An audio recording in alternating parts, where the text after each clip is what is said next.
Is the Good Things Jackson Show. Hope everybody is enjoying their weekend. Of course, this is the show where we talk about all of the good things that are going on in Jackson, Mississippi. If you're tuned in to hear anything negative, this is not the show for you. We are highlighting all of the people, the places, the things, the venues, and the organizations that are doing good work in the city of Jackson. So thank you guys for tuning in here on 97.7 WRBJ, the beat of the capital. We have three fantastic guests who are in the studio with us today. We're going to call this the holiday edition of the Good Things Jackson Show. This is going to be the last Good Things Jackson Show of 2023. So we definitely wanted to highlight the organizations that are doing good work, not just in the holiday season, but through all of the seasons, all four of the seasons that are out there. All of the good work that these nonprofits are doing, and we're going to talk a little bit about what they have going on, and we're going to talk about how hard it is for nonprofits in general to do work in the city of Jackson. I want to get their opinions on those things, and we want you guys to know about all of the good stuff that they do, because they always need help. They're always looking for good people, always looking for good volunteers. And you guys like to say that you don't know what's going on and you don't know what's happening. Well, this show is designed to tell you what's happening. So before we get to our guest, I want to say this, and I want to make sure that I make this point, and I want to make sure that everybody is listening. And if you need to, spread the word, if you need to let folks know this is on, you can do that as well. Jackson, Mississippi, we got to stop letting outsiders and celebrities and folks come into our town and stir up our emotions. We got to stop letting people come into this city and paint narratives about this city, say things negative about this city. We got to stop letting them come into the city and doing that without leaving with a receipt. Basically, you can take that however you want to take it. But the scammer chef is in town. I don't know why he's been here for 3 days. If he's on this $1 million tour that he says that he's on, I've never known for any $1 million tour to stay in one city for 3 days. So you're here for 3 days. You obviously feel like you can get a lick off of Jackson with your engagement, and I guess that's happening, and I guess that's good. But scammer chef, you can go ahead and get on out of Jackson. We're tired, and you tired, Darius Crooks. So you can take yourself on to wherever it is that you need to go. We appreciate you for stopping through. But again, using the negativity and the rudeness and all of the other vitriol that you spit to get your engagement up off the city of Jackson. Most of us are probably a little bit smarter than that. It is Sunday, so hopefully you'll be somewhere else by this time tomorrow. And you're welcome for the engagement that you got, because it's not really about you. And I want to make sure I make this point. It's not really about you, Darius Crooks, and I say Crooks because you're a criminal and a scammer. It's not really about you. It's really about the reaction of people here in the city of Jackson to the celebrities when they come here. It is absolutely disgusting to watch how some of you will jump on the side of a celebrity and jump on the side of an outsider and turn against your city, turn against the businesses in your city, turn against the restaurants in your city, just so you can have a celebrity to shout you out or respond to you on Facebook, on Instagram. I've seen people who said some extremely disgusting things about the businesses that we have here in the city of Jackson, whether you like it or not, whether you patronize a particular restaurant or not, whether you actually eat at this restaurant or not, whether you think the food looks good or you don't think it looks good. If there is an outsider that is not from here that is in here talking negatively about your home, about your house, you don't allow any of that to fly. I haven't eaten pork in 30 years. I haven't touched a bit of pork in 30 years. I don't even eat smokes, and I don't eat pig ear sandwiches. I do remember how fantastic it tastes, but I don't remember. It's been 30 years since I've had any pork at all whatsoever. But this past weekend, I was all on board with the smokes and the pig ears. Still didn't eat it because I don't want that headache. But I might as well have been somebody who frequents the Big Apple Inn and eats those smokes and those pig ears, because they are a Jackson and the Mississippi staple. The Big Apple Inn has been on award-winning documentaries. They have been on award-winning shows.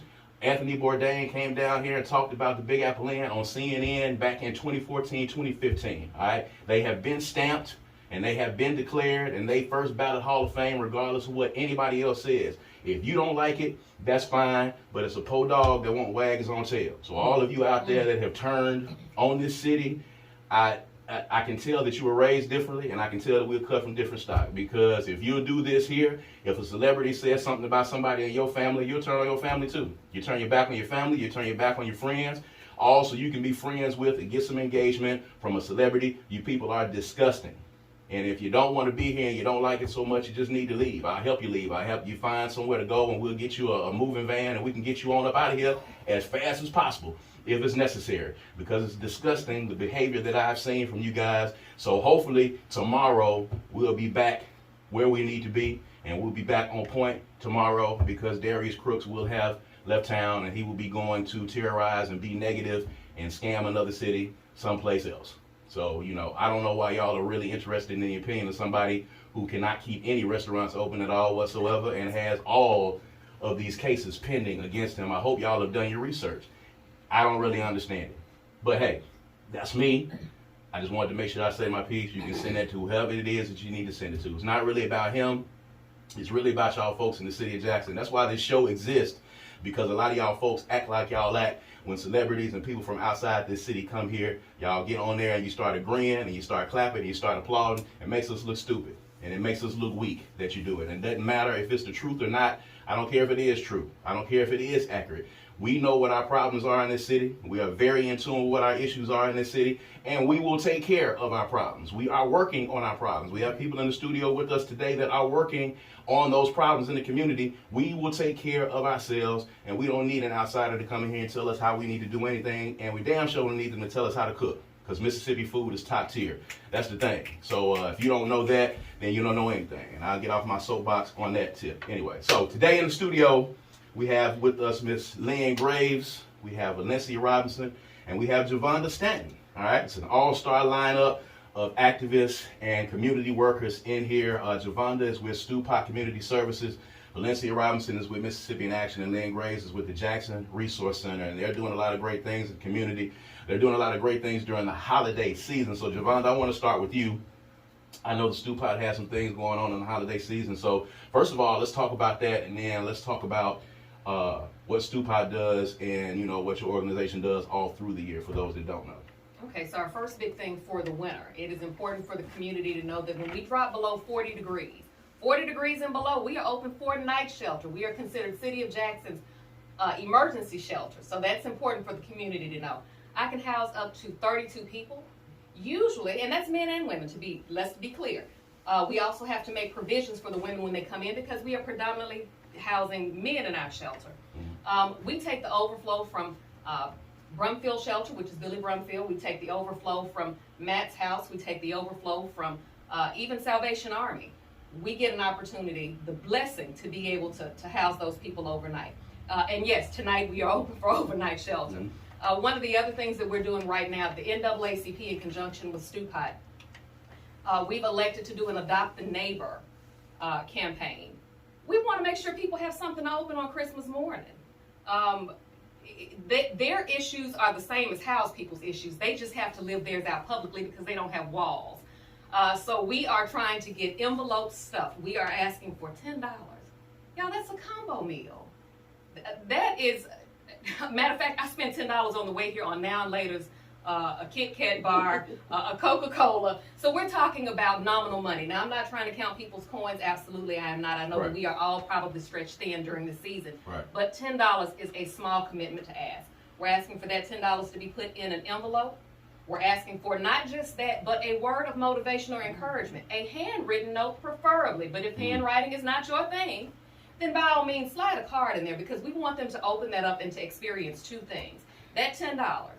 The same way I was able to experience independence of going into a corner store and buying something for myself, that $10 is going to be independence for them as well. Whether it is a combo, whether it is a toiletry item, whether it is a bus pass, whatever it is $10 for them to do what it is that we will have them to do, or what they would like to do. The motivation is to let them know that they're not forgotten. We're talking about other constituents. We're talking about our neighbors. We're talking about this is our community. So whether they're sheltered or unsheltered, these are still Jacksonians. These are still people living in the city of Jackson, whether it's sheltered or unsheltered. So we want to make sure that each one of these people that experience our shelter on December 25th, yes, we will be open on Christmas Day. We want them to be able to open a gift the same way the majority of us who celebrate Christmas will be able to do. That's awesome. That's awesome. Now, you talk about the temperature dropping below 40 degrees, and I know there's always an overflow at Billy Brumfield, at all of the houses, there's always an overflow. What is the criteria for someone that needs to be sheltered? Because I know a lot of times people will show up, and in some instances, there are extracurricular things going on that you guys are not really equipped to have to deal with, especially if you got women working late at night and y'all are working all kinds of late hours. So if a family or if a person is displaced and unhoused and the weather drops below 40 degrees, what do they need to be able to show you, or what do they need to do to be able to get some shelter for the evening? So there are a few things that are going to go into that. First of all, there is no qualifying criteria other than you don't want to sleep on the street. Right. So we take people that come as they are with whatever issues they may have, whatever their circumstances are. We take them at the door. We do a brief intake. They have to agree to a shower. That they have to have a change of clothes. If there is an occasion where they don't, that's what networking and relationships are for. Yeah. That's the beauty of having these relationships. And I'm in the room with people that I'm actually fans of. I don't know if they knew this or not, but I'm their fans. But at that point, that's when we take the initiative to call and say, hey, I've got a person that does not have this, that, and third, and I connect them to those resources so that they can have some place to stay. As far as families are concerned, so Matt's House, we can assign women and children to Matt's House. Salvation Army, we can send families. But again, that's what community is about. Me being able to pick up the phone and say, hey, Lynn, this is a scenario I have. How can we close the gap for that person?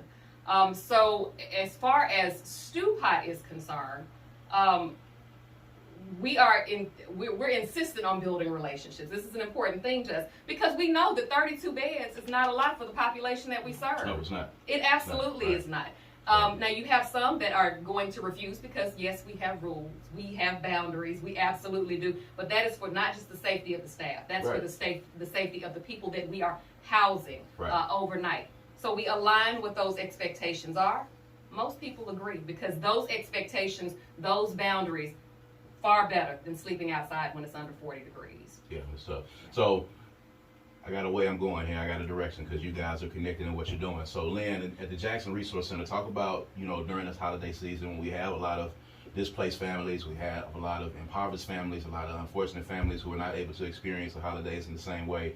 What do you guys have going on during the holiday season, and how do y'all account for the needy that come to y'all's door and knocks on y'all's door and they're in need during the holiday season? Well, Jackson Resource Center is open 24/7. The doors are generally always open. We have the Jackson Resource Center, which is at 1129 Langley Avenue. That is a 30-bed independent living housing stabilization program where we have 30 families. We are currently full at this moment. Okay. We checked in our last family on Friday. Each family has their own independent room, refrigerator, television, their own space. It locks. Nobody can come into your room but you. We have mothers and children. We have the disabled. And we have, those in general who just, kind of ran us about bad luck and needed to be rehoused. So we were very, very blessed that we were able to do that for them. On the flip side of that, we also provide meals. We are a soup kitchen. Someone can come and they can knock on the door for lunch. They can knock on the door for dinner and say, hey, I'm hungry, and they can get a meal at any point in time, anyone in the community. We do not have our cook there on Saturdays and Sundays. We are looking for volunteers that may want to come and work in the kitchen on Saturdays and Sundays, so the kitchen can be open for lunch and dinner on Saturday and Sunday. We're looking for volunteers that will come in and assist Monday through Friday if they would like to. Volunteers, everybody here will tell you, are the heartbeat of every organization, especially when you are a nonprofit. Yes. I'm not sure if you're familiar with the Yellow House, but the Yellow House is our program that is a 7-bedroom, 7-bathroom home where we house young ladies and women ages 16 to 22 that either have children or they are pregnant and experiencing homelessness that are not in CPS custody. You guys, we are the first maternity home of Mississippi, period. Look, I must say we are a Black woman-ran organization. Our executive director is Ms. Ms. White. Wonderful woman. She's always amazing. Yes, boots on the ground, always ready to work with anybody, for anybody. We love her. For the holiday season, I'll be honest with you guys, we have been so busy just trying to get people housed and in order and situated to where we got kicked off later. We have what we are calling cards for caring. We are asking for $20 gift cards to be able to give to our families to at least be able to go to Target, Walmart, Kroger, anything of that nature, and get something that they would like to have. Like Javonda said, that independence of being able to go and say, you know what, I don't want this today, I want that. Yes. You know what I'm saying? Just something small. It's small to us, but to somebody who has been living in shelters, has been living in rehousing stabilization units, and what you get is pretty much what we have. Right. And if you don't have the means to go out and get anything different, then you are always subject to what is given to you versus what you may want to have. That's right. They can be delivered. We will pick them up. You can put them in a card. You can put them in an envelope. Honey, you can put them in my hand. I don't care how we get it. As long as on Christmas Day, well, actually Christmas Eve for us, we will be able to just literally slide them under their doors. Wow. So they would know what it is that they have, and that is for the girls and for our families that are over at the Resource Center. We are also looking for any organization, people, may it be single or a group that may want to donate Christmas dinner for either the house or for the center. We would definitely, be open to that. It would actually be a wonderful thing. We had Larry Shorter. He was awesome. He cooked a bunch of stuff for the girls for Thanksgiving, and Thanksgiving was absolutely amazing at the Yellow House. Jackson Resource Center has a lot going on right now. Right now we are working with Capers. Capers is a 18-acre campus over back behind the old Jitney Jungle and J-Train, if you're not familiar with the area, between Monument and Fortification and Capitol. That is going to be the largest rehousing stabilization program that has ever been established in Mississippi. It will be a 10-building campus. We are looking to be able to serve as many as possible. We don't want anyone to have to say, I am unhoused, I am homeless, and I can't get help. Right. Help is now here. Right. Help has been here in the city of Jackson. The unfortunate thing is a lot of the help that comes from these centers come from people outside of the city of Jackson, because we cannot garner the support that we need from our constituents, which I don't understand, but hey, to each his own. We are going to continue to do what it is that we are doing. We're pressing forward. There's not going to be a fallback. There are a lot that, we've heard, well, we don't want it here, and, NIMBism is real. Especially in our city, it is really, really real. Javonda, look, not in my backyard. Well, baby, if it's not in your backyard, where is it going to be? Right. Because Jackson has been on this narrative for years, and it's going to take Jacksonians to change it. Right. So we have to. It's in your backyard. It's in my backyard. It's in everybody's backyard. All of us are responsible. Exactly. All of us in this community are responsible. And Ms. White is, she's absolutely phenomenal. She does all of the t-shirts and the hoodies for Jackson Indie Music Week every year. When I go to pick them up, she's in there doing t-shirts, and she's also helping somebody in there. And I know that the building she has out there outside has had services in it before.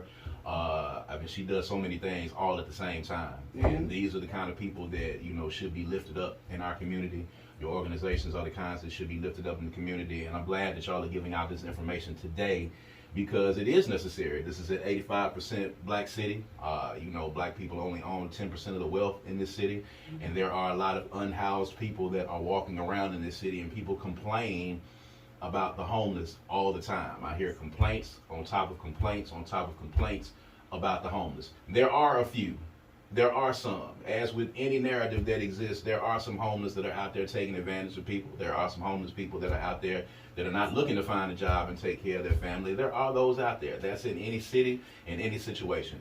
But if you see the homeless as a problem and you don't want people standing on the corner, then this is the way that you assist in that. We have to give these people an opportunity to get a leg up. It's important for them to be able to have choices and not just have to do things because they have to, as Lynn said, but because they want to.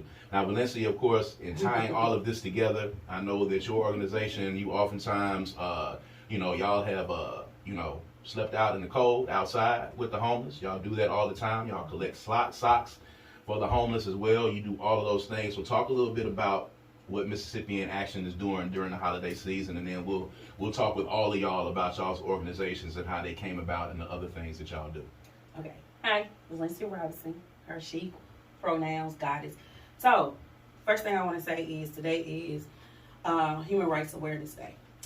Today is a good day. Housing is a human right, number one. Article 25, go to the Declaration of Human Rights, you'll see that everybody is entitled to fair, affordable, adequate housing. Yes. Okay, so it's a good day to have that conversation, number one. Two, Mississippi in Action. We are the first self-proclaimed reproductive justice organization in Mississippi, and reproductive justice includes housing because we use the human rights framework, and housing is very important. And I want to do this before I go into Mississippi in Action. I want people to understand what we're talking about is chronic homelessness.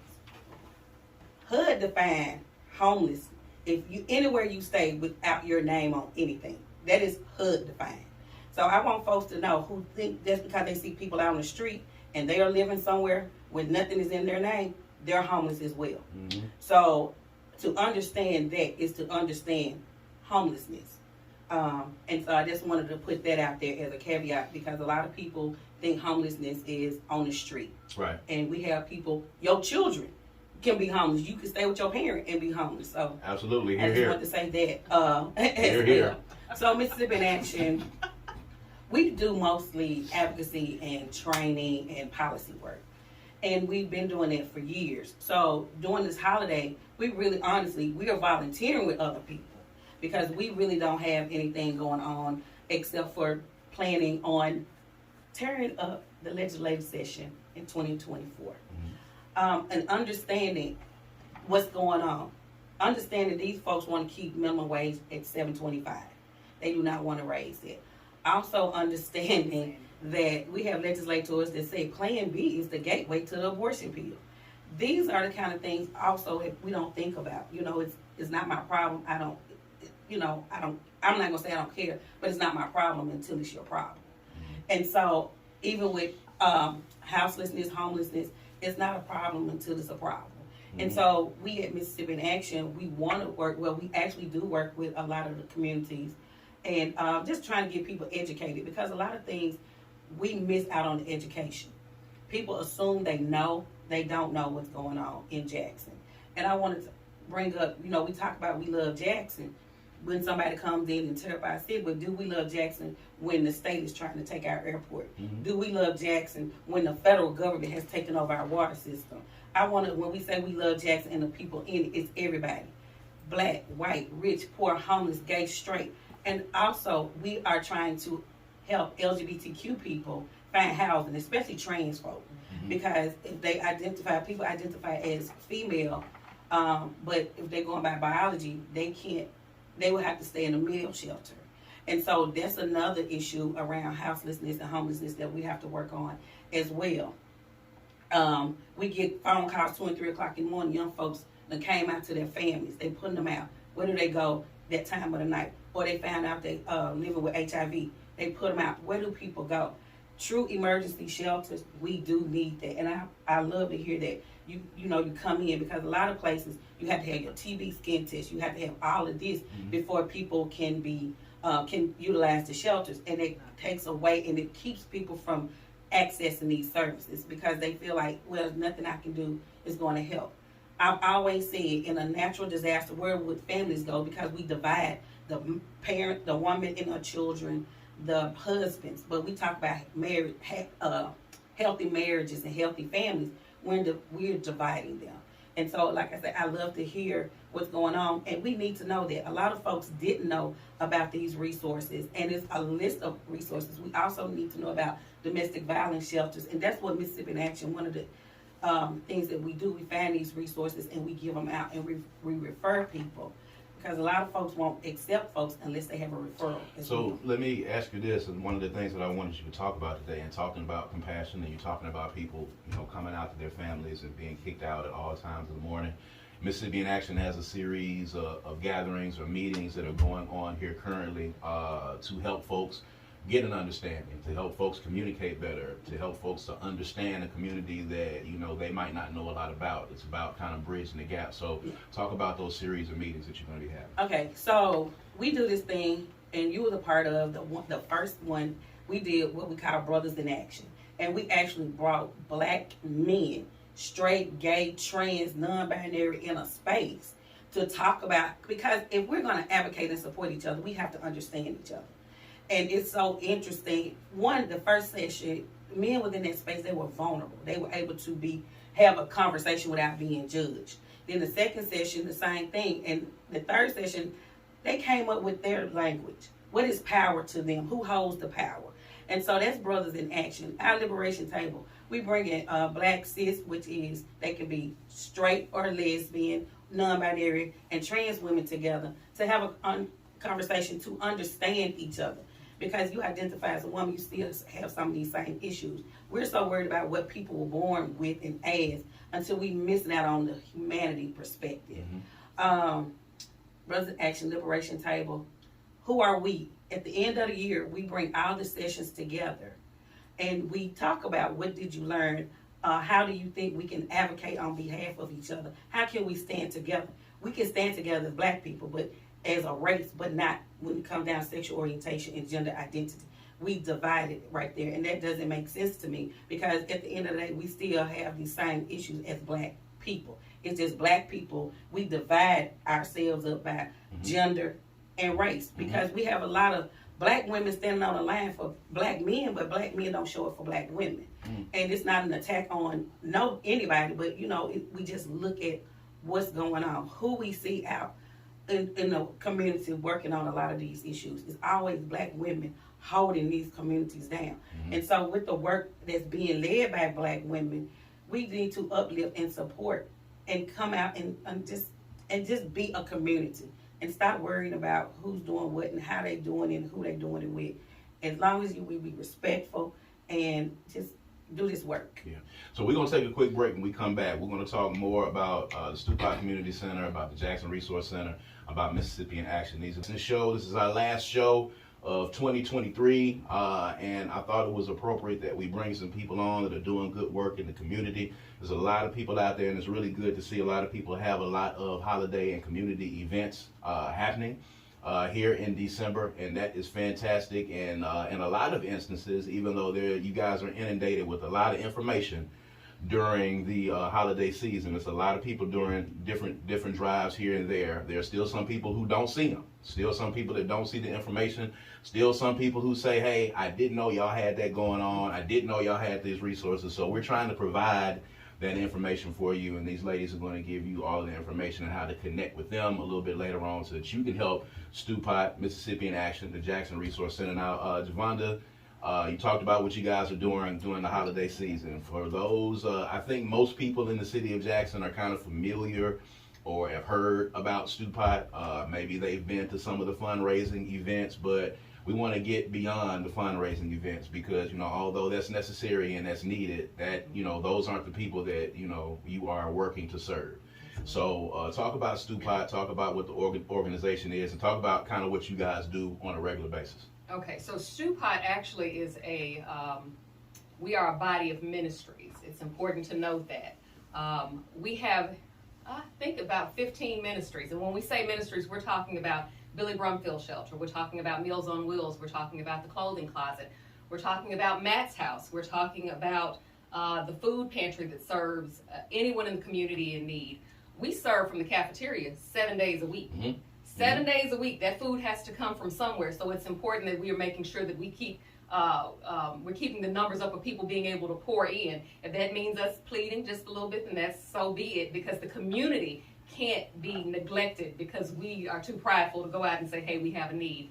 Of course, the Opportunity Center is one of our ministries. We are the day shelter, which is important to understand that we are closing the gap. So when they leave the women's shelter, when they leave the men's shelter, where do they go during the day? Right. Opportunity Center is the day shelter and the resource hub. So when they come in and they have a need for case management, they need connection to other services, they need to pointing in the right direction. Where are things in the city of Jackson? Where can I go? What can I do?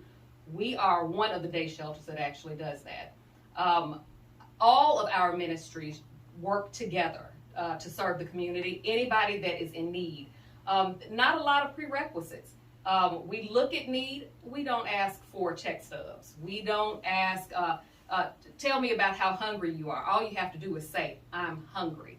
All you have to do is show up at the clothing closet on the day that it serves and say, I am in need. I don't have a jacket or a coat. I don't have shoes. We're able to pour those things in. So yes, you are absolutely correct.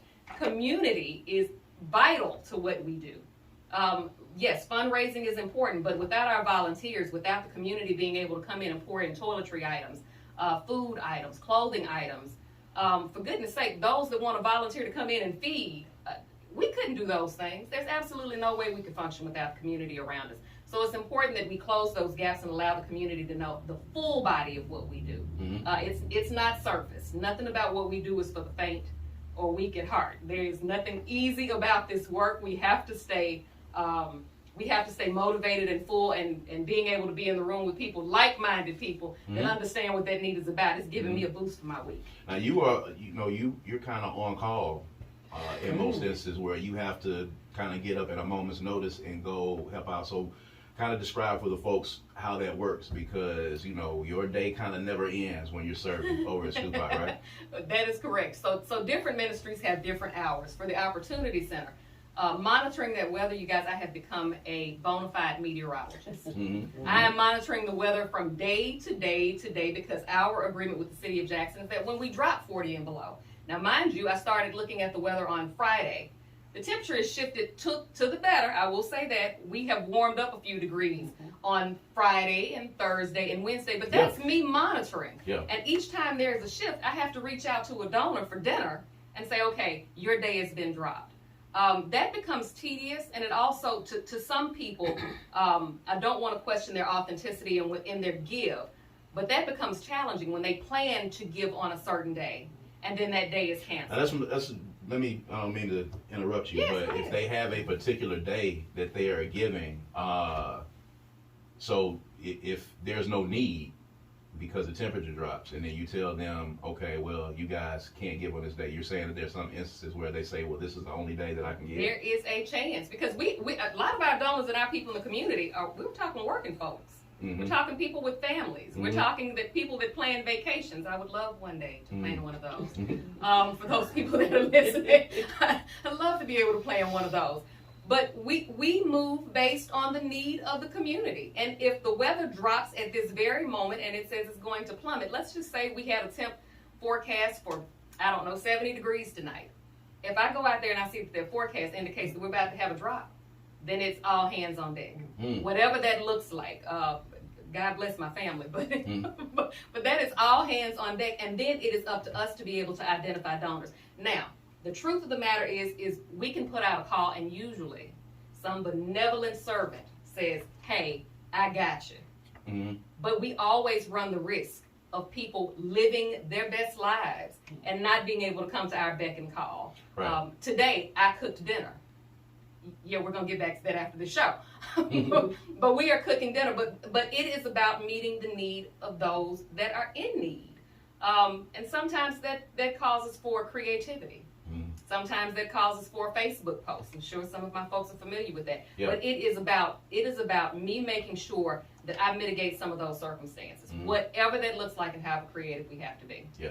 Lynn, talk about the Jackson Resource Center, and how long has it been operating? How did this idea and this vision come about? When did you start participating? Well, Ms. White has had this vision for at least 15 years that she has been trying to bring to fruition for the longest. The Jackson Resource Center has been in operation for 3 years now. The Yellow House Jackson opened up back in June. They kind of opened up in April, but it was a hard open in June for the girls. I have been with her for a few months, but these ladies can tell you I've been in Jackson for years. I was in Jackson even when I picked up, moved, and left Jackson. I was there supporting Jackson because this is home. This is where my heart is.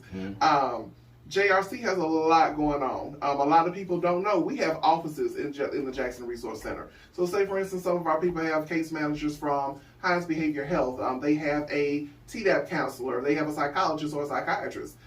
They can't often get to these offices. Well, we have open offices where you can come in and say, hey, I need to meet with my client. Can we use this space? Sure you can. We have a space for you.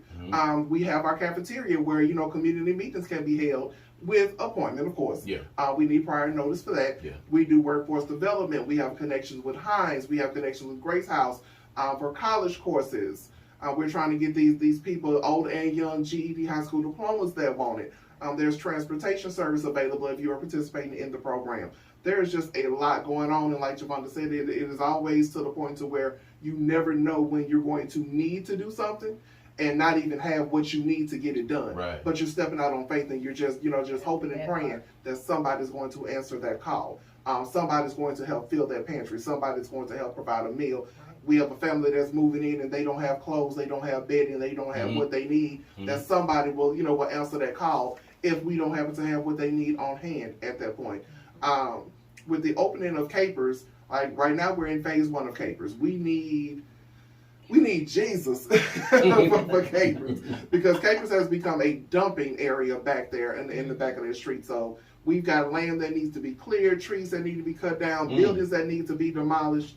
If anybody would love to volunteer, would love to kind of come in and help, boots on the ground to help get that established, like we would welcome you with open arms to do so. Capers is going to bridge a lot of gaps. And it is our prayer to work with organizations, work with Javonda, work with Lynn, work with Gateway and the others to make sure that it is a actual continuum of care. Like we hear the word continuum of care, but is it really a continuum? Or is there a breakdown in there? For what we can see from where we have been servicing, there's a breakdown. There's a series of breakdowns along the way. So if they're in need of case management, if they're in need of workforce development, if they're in need of training, what is it? What can we do? Do you need a drug and alcohol program? Are you ready? I had a young lady, she just walked up to the center. She said, you know what? She said, I'm going to tell you. She said, I'm drug addicted and I'm not ready to go into rehab right now. She said, but I'm hungry. Can you help me? Yes, baby, I can help you. I can help you and I can give you a number that when you decide that you're ready, call me and we're going to get you to wherever it is that you need to go. Right. So, Valencia, I think I might have first met you handing out condoms, maybe it might have been 20 years ago. You've been doing this work for quite a while, and you've been doing this work and an activist for, a community that has been much maligned. So it has been hard work, and everyone, applauds you for the work that you're doing. Talk about how Mississippi in Action came about, because this is your organization, and I think, how many years has it been? 14. 14 years. So talk about, the idea and the vision that, prompted you to start Mississippi in Action after having done the work in the community for a while. Actually, 2 things. I got tired of being fired, number one, honestly. And the second thing was nobody was really talking about HIV at the Capitol. Nobody was really talking about comprehensive sex education. Nobody was really talking about harm reduction. And I was told in the state of Mississippi not to even come and talk about that here. And I had a press conference at the state capitol. Don't tell me what not to talk about. Syringe exchange. We do know syringes are paraphernalia, but people were injecting drugs and they needed clean needles, right? And so we do all of that kind of stuff. But the vision it really wasn't a vision. It was like nobody's doing it, so somebody has to. And so we just jumped in and started doing the work. And I was sharing with these ladies, Lynn, especially Lynn, knows, because she's been knowing me since she was a kid. We just do the work. I didn't keep up with data. I wasn't expecting to get funding. And you know that. You've seen it. The money wasn't it. I would go work somewhere and I go do other things because I needed to be able to do what I needed to do for the community the way it needed to be done. When you get caught up in funding, sometimes it hinders you from moving forward in the work that really, really needs to be done. Because people that's giving you grant money in California and they don't know the need in Mississippi or, the lack of services that we have here. So I just wanted to do something different. It's still hard work because people still don't want to talk about HIV in a way that it needs to be talked about. It's still stigmatized. People still laughing. We still having folks saying that they got what they deserve. They still think it's a gay disease. And all of this is what's important that we don't get funding for is education. We have to educate our communities on what's going on. And people should know what's happening right next door to them. And in their household sometimes, as well. So I just wanted to do something different. I wanted to work from a holistic perspective. When I was working for an organization, 2 people came in with the same need. But one person was living with HIV, one was not. And we only serviced the one that was living with HIV. And it hurt me to my heart because we had nowhere to send that person. And so I was like, you know what, HIV not even part of the biggest problem a lot of the time. It might be housing, but because they're a person living with HIV, they can't get in. Now, we do have housing for people living with HIV, but let me be clear. At one point, if they were drug users, they couldn't even be housed. Okay. So we just saying, people, there are barriers put in place Right. to not be able to help people. And if we're helping people, we're helping people. But we know people have their policies and guidelines and boards set forth what has to happen. But if you're gonna house people, you house people, regardless. And if we help people, we help people. We do a lot of policy and advocacy work, and that was the most interesting thing to see. It was some legislation that said people who knowingly and willingly transmit HIV and any other STD had to register as sex offender. So that's amazing. Gonorrhea, you can get rid of that, but now because you transmitted gonorrhea to somebody, now you got to be on the sex offender list. And what does that do? Keep you from housing, keep you from getting a job, keep you from going to school. So it was more to hold people down. And so we fought that for 2 years, and then it was removed. So you talk about the red tape that exists, and I know all of y'all can talk about the red tape, and we'll get to that. But ladies, what are some of y'all's biggest challenges right now as nonprofits and as community organizations? If someone came in and said, give me, your top issue or your top 3 issues you can name off the top of your head that y'all wish y'all had solutions for right now, what would those be? For me, besides funding, because that's going to always be on the top of the list, it's the silos, the people working in silos. Everybody want to be the first to do this. I want to be the first to say that I did this, I did that. Instead of taking our egos and putting it aside and really working together in a way, I might don't like Lynn, but they have a service that we need. So I would put how I feel personally to the side for the betterment of the community. But for me, we don't have a lot of that. So that would be, for me, one of the things. You better love me, though. You know I love you. She was telling the truth because the light came back on. That was accurate. Yeah, for us, most definitely funding community resources and volunteers from our community. We cannot do the work that we do without funding. That's a bottom line. You everybody say you guys are always begging. Yes, we're always begging.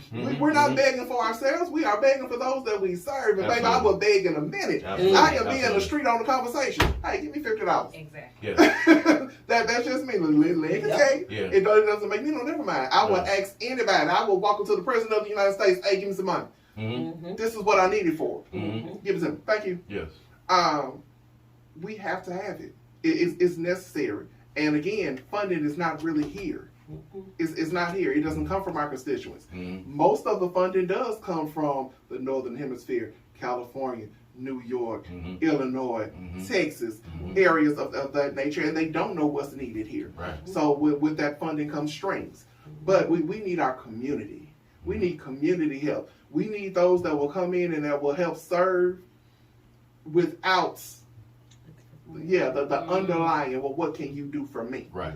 I don't know when we got there as a community, but that irks me. People look at me crazy when I say that, integration actually was one of the worst things that ever happened to us, because we decided that we wanted to be more like they were and stop supporting each other as much as we did. That's right. Look at Ferris Street. Classic example. As long as we were in our areas and we were supporting each other and we were all that we had to depend on, we didn't have near about as many problems that we had. That is correct. At that time. So if we could get back to a sense of community, we can improve our community. We can advance our community. We can be the village again. But we that comes with education. That comes with training.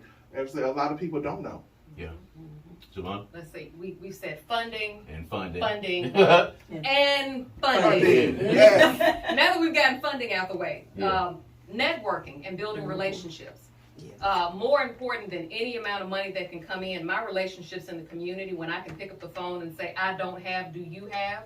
I don't know the resource, because we can't all know it all, but we know somebody that knows somebody that knows somebody. It's about being able to build those relationships to be able to do that. And then another huge thing is us overcoming misconceptions for each one of the populations that we serve. Education is important. The ignorance, all people that are homeless are drug addicted. The misconception, all people that are homeless have mental health issues. I want to propose for everyone in the city, just a thought. If you take anyone, most of us in this room are level-minded, for the most part. At least at Valencia. At least publicly, we present that way. But if you take any one of us, we miss 2 or 3 paychecks, something happens, anything happens, medical, job, otherwise. Even if we have to stop working to become a caregiver for someone else, it doesn't have to be our medical care. You take any one of us, you remove those resources, we stumble, rent gets behind, car note gets behind, food disparities to come into place. You take any one of us and put us in Smith Park, Aniba Pittman Park. You put us in that park and you leave us there for 1 week. 7 days later, there is a mental health fracture immediately. It happens. You compound that by 7 more days, and 7 more days, and 7 more days. Yes, mental health is prevalent because homelessness is part of the problem. So we move that to the side. We have people that have the misconception of how they became homeless. It's not about how they became homeless. Whatever the stumbling block was, the point is this is where they are, and now they are ours. Yes. They're not someone else's to take care of. They're ours to take care of. So regardless of what led them there, whether it was addiction, whether it was a gambling addiction, a sexual addiction, whatever the case may be, at that point, they need community to step in and stand in the gap. So us getting hung up on these misconceptions or these myths about who and why and how they came, let me tell you, I have got brilliant minds that come in my center every single day. I'm astounded by their vast knowledge. I'm astounded by their gifts. I'm astounded by their talents. Some of the words that they use absolutely blow my mind. I've got professors. I've got grandmothers. I've got people that are nurses. I mean, from all walks of life. Again, the only difference between them and us is that they have to live their lives publicly without walls to protect. All of us have afflictions in this room, and each one of us gets to go and hide behind doors when we go home. So the world doesn't get to see our mess. They carry their mess with them and publicly. So that's another one of the things that I would love for us to be able to get around. More education. Yeah. It said that most people, not even 2 paychecks, most people are one paycheck away That's right. from being homeless. And you have to look at it. I mean, you know, the good book says what you do to the least of these, you do unto me. Matthew 25. So, you know, when you're driving by someone that's homeless, folks, or you're driving by someone that's just, you know, in line to get some food, or you are driving by a teenager that has been kicked out of their home because they've come out to their family, that could be any one of us. And that's how I approach it. When I'm driving and I see people, you know, I approach it as, you know, I have been on the cusp several times in my own life. 1 paycheck away, missing 1 paycheck, you know, 1 garnishment, you know, away from being out on the street, literally, unhoused with no roof and no place to go. And a lot of us don't realize you take it for granted, and it could be any one of us. And I know there's a lot more of us that have had family members that have been kicked out for their beliefs or kicked out for their sexual orientation. And it is, again, it's the holiday season. It is about empathy, and it's about showing compassion for human beings, regardless of what you feel about what their sexual orientation is or what you feel about what their social stock in life is, whether they're housed or unhoused. These are all human beings, and this is the time of year in which, you know, everyone should be looking out for other people. So with that being said, ladies, I want you all to give all of the contact information for people to get in touch with you, the social media handles. Hopefully some people have heard this conversation today and are looking to come in and try to help some kind of way now that they know that these things exist. So give them a way to get in touch with you. Lynn? We have Reach Jackson, REACHJACKSON.org. If you are in need of housing, you know someone that is in need of housing, they can fill out applications for the yellow house. They can fill out applications for Langley. You can also fill out applications to donate, volunteer, all of the above. You can give us a call, 769-218-003. Someone will be there to answer. My phone is on 24/7. It never goes off. You can always reach my extension. You can do contact at reachjackson.org. You can email me directly at lharrington, HARRINGTON, at reachjackson.org. My Facebook is open. Jackson Resources Center Facebook is open. So is the page is open for the Yellow House. Reach out. Give us a call. Give us an email. 1129 Langley Avenue is the Reach Langley campus. Come by and see us at any point in time. All right. Valencia? So Mississippi in Action, of course, we have Facebook, we're on Twitter, we're on TikTok now, Instagram, all of it is Mississippi in Action. You can go visit our website at www.mississippiinaction.org. msinaction.com. You can email me at Valencia, Valencia, at msinaction.com. And our office number is 601-882-5134. And if you have my cell number, you're awesome and amazing. But it's 601-862-3382. All right. All right, so Stewpot Community Services, they are located at 1100 West Capitol Street. You can reach that line Monday through Friday, 601-353-2759. If you want to speak to me directly, you have questions about the Opportunity Center. That's going to be 601-949-3540. You can also reach stewpot.org. You can go out there. You can take a look. Our list of needs, it's on there. Our different ministries are on there. If you want to volunteer, there's a cute little tab for that down on the bottom left-hand side of the very front page. If you want to reach out to me directly, you can do that via email, Stanton, Stanton, @stewpot.org. You can also reach me at 601-665-5962. We are here to serve. There it is. All of you ladies are here to serve, and I hope you guys have been informed by what you have heard today. Reach out to the Jackson Resource Center. Reach out to Mississippi in Action. Reach out to the Stewpot Community Organization as well. They need help. They need volunteers. They need funding. They need everything. So you don't have to ask if they're in need of something. The answer is yes. So just call them and contact them and get in touch with them and do something. If you don't have a lot of time or you don't have a lot of money, there's something that you can do. You don't necessarily have to write a check. There's a lot of other things that you can do, even if it's 20 or 30 minutes. You don't have to devote an entire day. If everybody gives 10, 15 minutes, you know, we can go through the course of a day and have people there. So during this holiday season and after this holiday season over, because everybody gets a full heart during the Christmas time, and then as soon as January 1 hits, it turns into something else. So, you know, these folks need your assistance throughout the entire year. They're doing good work throughout the entire year. All of you are connected to, through 5 or 6 degrees of separation, you're connected to somebody who is unhoused, and you're connected to someone who's a part of the LGBTQ community that has been ostracized in their family. Everybody is. There's nobody that can say that they're not. You're connected in some way, shape, form, or fashion. So this affects you. So you need to do that. This has been a pleasure, ladies, having y'all on today to talk about what you guys do in the community. And it's been a pleasure bringing this to you guys in 2023. We want everybody to have a great Christmas, a happy Kwanzaa, a happy Hanukkah, a happy New Year. We're going to come back in 2024 with more good things. Jackson, make sure that y'all stay tuned in. All right, peace and power.